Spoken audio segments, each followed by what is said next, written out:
ఓం గురు బ్రహ్మ గురు విష్ణు గురుదేవ్ ఉమేశ్వర్ గురు సాక్షాత్కార పరబ్రహ్మ తస్మై శ్రీ గురువే నమ లోక మాతపిత పార్వతీ పరమేశ్వర వీరభద్ర భద్రకాళి మాత నమో నమారిహం.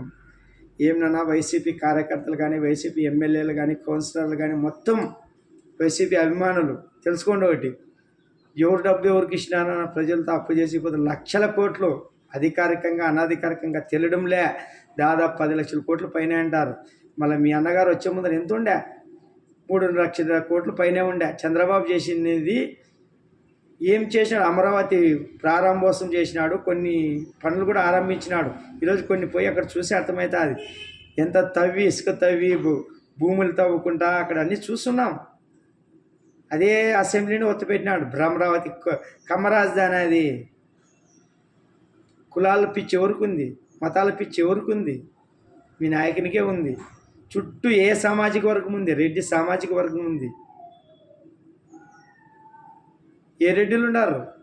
అజయ్ కల్లం రెడ్డి, వెంకటరామరెడ్డి, సజ్జల రామకృష్ణారెడ్డి, సోషల్ మీడియా సజ్జల భార్గవ రెడ్డి,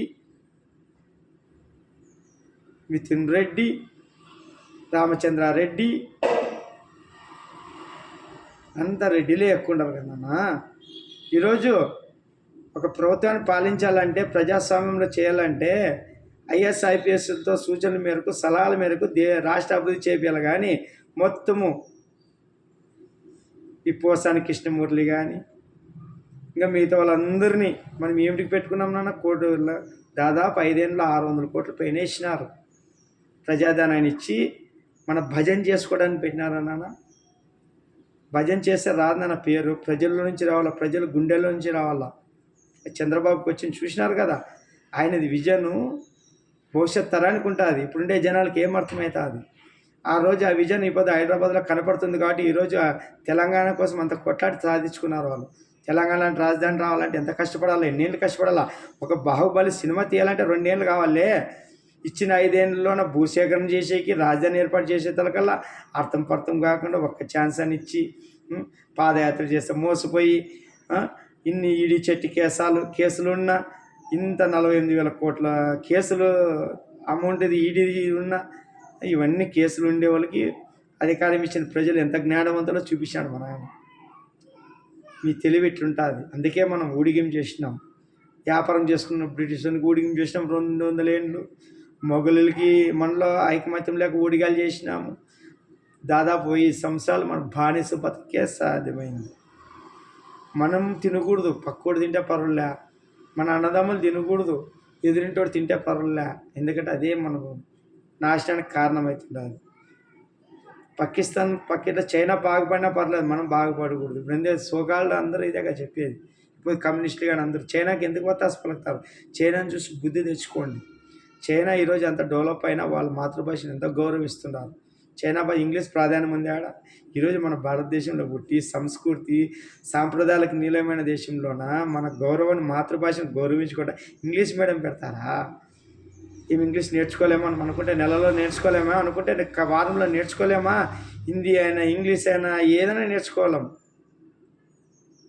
కానీ మాతృభాషను చంపి ఇంగ్లీష్ మీడియంలు తెచ్చి ఎవరిని ఉద్ధరించడానికి? మన భారతదేశం అంటే విసుగూరు. మన దగ్గరకు వాళ్ళు వచ్చినారు. బ్రిటిష్ వాడు మన దగ్గర బతికినికి వచ్చినాడు, వాడు వ్యాపారం చేసుకునేకి. మనం అక్కడ పోవడం అవసరంలే. మన భాష నేర్చుకోవడం వాడికి కష్టపడాలా. మన భాషను చంపుకొని వాడి భాష నేర్చుకొని ఏం ఉద్ధరిస్తున్నాం? అమ్మ అనే పదానికి మమ్మీ అని పెట్టి ఉద్ధరిస్తున్నామా? నాన్న అనే మధురమైన పదానికి డాడీ అని పెట్టి ఉద్ధరిస్తున్నామా? అక్క చెల్లెలు అన్నదమ్ముడు అనే పదాలకి ఏ విధంగా సిస్టర్స్ బ్రదర్స్ అని చెప్పి భోజనాన్ని ఏం పెడితే పిలుస్తున్నాం? బ్రేక్ఫాస్ట్. ఇవి మాటలరా? సాంప్రదాయాలకన్నీ తుంగలో దొక్కి లివింగ్ రిలేషన్స్, అక్రమ సంబంధాలు, ఇవన్నీ ఎక్కడ పాశ్చాత్య పోకడలు. ఇవి సాంప్రదాయాలు అన్నీ లేక ఇవన్నీ గందరగోళం మీద ప్రతి ఒక్కరికి ఒక కట్టుబాటు ఉంటుంది. ఏం మగ పిల్లడు అయితే కట్టుబాటు లేకున్నా అప్పుడు ఆడపిల్లకే కట్టుబాటు ఉన్నా అప్పుడు వాడు కూడా మంచి పట్టుదల సాంప్రదాయంగా ఉండాలని తాతలు ముత్తాతలు అట్లా పెట్టినారు కాబట్టి మనం ఇంతవరకు వెలుగుతున్నాం సాంప్రదాయంగా. ఇప్పుడు అన్నీ మనం పిల్లలు ఎంజాయ్ చేయని విలాసం చేయని పోతే ఇట్లా తయారైపోతున్నారు. డ్రగ్స్ అన్ని బానిసలై యువతరం నాశనం అయిపోతున్నారు. మనం చేసుకున్న స్వేచ్ఛ మనకు నాశనం చేస్తుంది. రాజ్యాంగం ఏం చెప్తుందిరా? మనం రాసిన రాజ్యాంగం మత స్వేచ్ఛ అంటే ఏమి? ఎవరు దేవుళ్ళు వాళ్ళు చేసుకుంటారు. కానీ ప్రచారాలు చేసుకొని మా దేవుడు గొప్ప మీ దేవుడు గొప్ప అనేది కాదు. నువ్వు వచ్చింది బతకడానికి వచ్చినావు. మనిషికి మంచిలాగా బతుకు. నువ్వు పట్టుకుని సిద్ధాంత ప్రకారం హిందువు బతుకుతావు, ముస్లిం బతుకు, క్రైస్తవ బతుకుతావు, బతుకు. సిద్ధాంతాలు చూపించడానికి కాదు, జీవహింస చేయడానికి కాదు, జీవాలు చంపడానికి కాదు. నువ్వు జ్ఞానవంతుడై ఇంకా జీవాలు ఎవరైనా కొట్లాడతాడు ఇడిపియాలా చేయాలి, కానీ నేను వాటిని భక్షించడానికి కాదరా. వాటిని ఇంకా పాపం సాకాలను, ఇంకా జీవాలకి వాటికి దాడులు చూపించాల.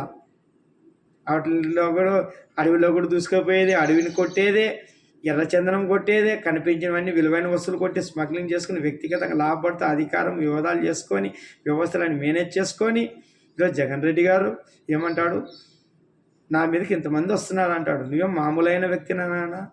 ధనబలలో కానీ ధనబలం ఎంతమంది తెలుసు కదా నీకు. అంత ఎటువంటి వ్యక్తులను సేద చేస్తున్నావు. ఈరోజు ఎట్లా మాట్లాడుతున్నారు యువకులు, ఏ విధంగా మాట్లాడుతున్నారు, వాళ్ళ ఏ విధంగా నూరు పోస్తున్నారు. మీరు నిర్గజ్జంగా మీరు చేసే నిజాయితీ ఉంటే, ధర్మం ఉంటే చేసుకోండి. వ్యక్తిగత విమర్శలు ఎందుకు, వారి భార్య పేర్లు, వాళ్ళ పేర్లు, ఆడోళ్ళు ఇంట్లో వరకు ఎందుకు. ఇది ఎవరు చేస్తాడు తెలుసా? సీమ పులి అంటే ఆడోళ్ళ జోలికి పోవాలి ఏమంటారు తెలుసా? సీమ గొజ్జ అంటారు. ఆడోళ్ళ జోలికి ఎప్పుడు పోకూడదు, ఆడోళ్ళ జోలికి పోకూడదు, వంశాల జోలికి పోకూడదు. నువ్వు రాజకీయ ప్రత్యర్థి ఉంటే వాళ్ళ మీద పోరాడు, వాళ్ళని దూషించు.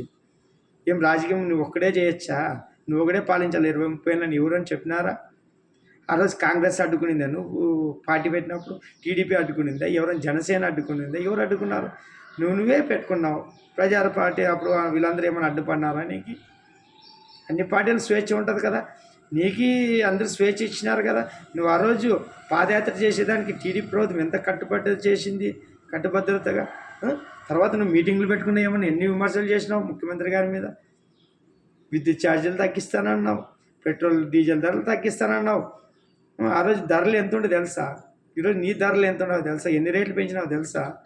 ఈరోజు విద్యుత్ బిల్లులు ఎట్లా వస్తున్నావో తెలుసా?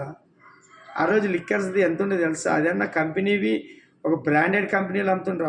అప్పుడు 60 రూపాయలు ఉండే, ఇప్పుడు 200. ఇంకా మేధావులు, సుఖాలు మేధావులు ఉన్నారు. మీ ఇంటర్వ్యూలో వచ్చి ఏమంటారు తెలుసా? మీ అభిమాని ఒక ఆయన, మేము కావాల్సి దీన్ని క్వాలిటీ తక్కువ చేస్తున్నాము, క్వాలిటీ తక్కువ చేస్తే తాగలేరని, దీనివల్ల సమస్య వస్తే దీన్ని తాగలేరని, జనాలు ఇట్టైనా మార్చుకుంటారని, రేట్లు పెంచితే మార్చుకుంటారని మేము ఈ విధంగా చేస్తున్నామంటే మనం అర్థం చేసుకోవాలా. పేదోళ్ళ రక్తం కూడా తాలుకొచ్చింది. మళ్ళా మద్యపానం నిషేధం చేసి నేను అడిగి పెడతాననేవే, మళ్ళీ ఏ మకం పెట్టుకొని బస్ యాత్ర చేస్తున్నావు నాన్న? 2024లో అంత మద్యపానం నిషేధం చేసి నేను అడిగి పెడతానని చెప్పి నీకు సిగ్గు లేకపోవచ్చునా? జనాలకు సిగ్గు వస్తున్నాను. ఎందుకంటే జనాలు ఏది మారరు. ఆంధ్రప్రదేశ్ ప్రజలంటే అమాయకులు అనుకుంటున్నావేమో. నమ్మితే ప్రాణం ఇస్తారు, లేకపోతే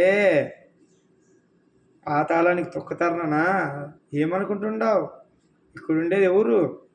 శ్రీశైల బ్రహ్మరామిక మల్లికార్జున స్వామి, సాక్షాత్ తిరుమల తిరుపతి లక్ష్మీ వెంకటేశ్వర స్వామి, శ్రీ వీరభద్ర ఉరుకుందిరణ స్వామి, మంత్రాలయం రాఘవేంద్ర స్వామి, మద్దిలేడి స్వామి, లక్ష్మీ నరసింహస్వామి, అందరు దేవుళ్ళు ఉండారు ఇక్కడ. ఇది పుణ్యభూమి, ధర్మభూమి. ఈ ఆంధ్రప్రదేశ్ ప్రత్యేకం, భారతదేశంలో ప్రత్యేకం. అందుకే ఇక్కడ అమరావతిని ఏర్పాటు చేసి దిశానిర్దేశంతో వీరభద్ర వీరభోగ వసంతరాలై మా నాయన వచ్చి దిశానిర్దేశంతో ఎట్లా పాలన చేస్తారు చూసురు. నవ నిర్మాణ రాజ్యాంగంతో ఎట్లుంటుందో చూసురు. రానున్న మంచి రోజులు, దుష్టులు దుర్దినాలు. ఎన్ని రోజులు మన ఆటలు ఇట్లా విర్రవీగుతుంటే శివుడి భూమిలో ఇవ్వడానికి నువ్వెవరు, తీసుకోవడానికి వాళ్ళు ఎవరు? కర్మ సిద్ధాంతం ప్రకారం పని చేయాలి కదా. మనం పని చేస్తేనే కదా కూలి ఇచ్చేది. వరాలు అందరికీ ఇస్తానన్నా. దేవుని దృష్టిలో రాక్షసులైనా దేవుళ్ళైనా ఒక్కటే. రావణాసునికి వరాలు ఇస్తాడు తపస్సు చేస్తే, హిరణ్యకశిపునికి వరాలు ఇస్తారు, నరకాసునికి వరాలు ఇస్తాడు. కానీ వాళ్ళ దుర్బుద్ధి, వాళ్ళ లోకకంటకమైన పనిలో వాళ్ళు నాశనం చేసినాయి. ఈరోజు జగన్ రెడ్డికి కూడా వరం ఇచ్చాడు మన ఆయన. కానీ ఆయన గతాన్ని మర్చిపోయి వర్తమానంలో మంచి భవిష్యత్తు ప్రణాళికలు చేసుకొని ఉద్యోగ అవకాశాల్లో కానీ, పరిశ్రమలు ఏర్పాటు చేయడంలో కానీ, అమరావతి కట్టి రాజధాని చేసే దాంట్లో విషయంలో కానీ, పోలవరం కట్టి ప్రత్యేక హోదా తెచ్చే దాంట్లో కానీ అన్నీ చేసింటే భగవంతుడు ఆయనకి ఇంకా ఆశీర్వాదం ఇస్తుండే. ఈరోజు భగవంతుని ఏ మకం పెట్టుకొని అడుగుతానైనా పైన భగవంతుడు అంటే భగవంతుడు మాట్లాడానే ఇక్కడ మాట్లాడుతున్నాడు. వీరభద్రుడు ఇక్కడ మాట్లాడుతున్నాడు. దేవుళ్ళు మాట్లాడరు అనుకుంటున్నావేమో. వచ్చినాను రా, వచ్చినా. ఎందుకు వదిలినాను తెలుసా? 5 ఏళ్ళ నుంచి నిన్ను బయటికి ఇంత స్వేచ్ఛగా ఎందుకు తిరిగిస్తున్నానో తెలుసా? నీ పాపాల పుట్ట బయట వేయాలని, మొత్తం నీ గురించి ప్రజలకు తెలాలని, నీ నిజ స్వరూపం తెలాలని, నీలో ఉండే లొసుగులన్నీ తీసి ఒక పాఠంలాగా తయారవుతుంది భావితరానికి. ప్రతి ఒక్క యుగాల్లో మానసి రూపంలో రాక్షసులు ఉంటారు కదా, మానవ రూపంలో దానవులు ఉంటారు కదా. అది నీ రూపమే. ఇప్పుడుండే ఈ దశాబ్దంలో 2024 సంవత్సరంలో ఈ 24వ శతాబ్దంలో నీకొక రూపం ఇది, నువ్వే తెలుసుకోవాలి. ఏమన్నా ఏమి మనం ఇల్లు వెగుతుంటే లివింగ్ రిలేషన్తో ఆడపిల్లలు, అక్రమ సంబంధంతో భార్యాభర్తలు ఇష్టలుడిగా తయారై సమాజాన్ని నాశనం చేసుకుంటా, వ్యవస్థను నాశనం చేసుకుంటా, పోలీసులు ఇప్పుడు చూస్తున్నాం కదా తెలంగాణలో. ఎక్కడ పారిపోయినారు? ప్రభాకరం ఎక్కడ పారిపోయినారు? ఇంకోరు ఎక్కడ పారిపోయినారు? ఇంకా దొరలు ఎక్కడే పోయినారు?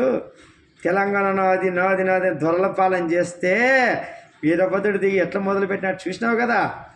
కరోనాతో ఆరంభించినాడు. మా నాన్న వచ్చి 4-5 ఏళ్ళే రావడంతో కరోనాతో మొదలుపెట్టినాడు. హిందువులు, ముస్లింలు, క్రైస్తవులు ఏడుండ్రు అప్పుడు కరోనా వచ్చినప్పుడు అందరూ ఎక్కడుండ్రి? మసీదులు బంధు, దేవాలయాలు బంధు, చర్చీలు బంధు. ఏం మర్చారా? చావులకి ఏమన్నా కులాల మతాలు ఉంటావా? ఎవరేమన్నా ఎక్కువ? మీరు పట్టుకునే పనులు బట్టి భూమి మీద బతికేది ఉంటుంది. కర్మ సిద్ధాంతం ప్రకారం జీవితం ఉంటుంది. రాబోయే రోజులన్నీ వీరభద్రుని చేతిలో ఉంటాయి. దిశానిర్దేశం వీరభద్రుని చేతిలో ఉంటుంది. మీ ఆటలు సాగవు. కర్మ సిద్ధాంతం ప్రకారం మీ జీవితం ఉంటుంది. అవకాశం ఇస్తాడు. వెలుగుతారా వెలగండి, నలగతారా నలగండి. హెచ్చరికలు చేసేవరకే నా పని. భయం ఉన్నోడు తెలుసుకొని వెలుగుతాడు, భయం లేనోడు ఒక దెబ్బ పగిలినాక కొంచెం తెలుసుకొని మారుతాడు. ఇంకా మూర్ఖుడు జీవితాంతం మారడు. ఎవరు అడుపునికి రాలేదరా? ఈ భూమి మీద నూకులు ఉండాలన్నా, ఈ భూమి మీద నీ వంశాలు ఎలగలన్నా, ఈ భూమి మీద నువ్వు బతకాలన్నా ఈ వీరభద్ర నాయకులు లేకంటే ఏది జరుగుదరా నాయన. తస్మాత్ జాగ్రత్త. జై వీరభద్ర, జై సీతారాం, జై వీరభద్ర. నమో నమో.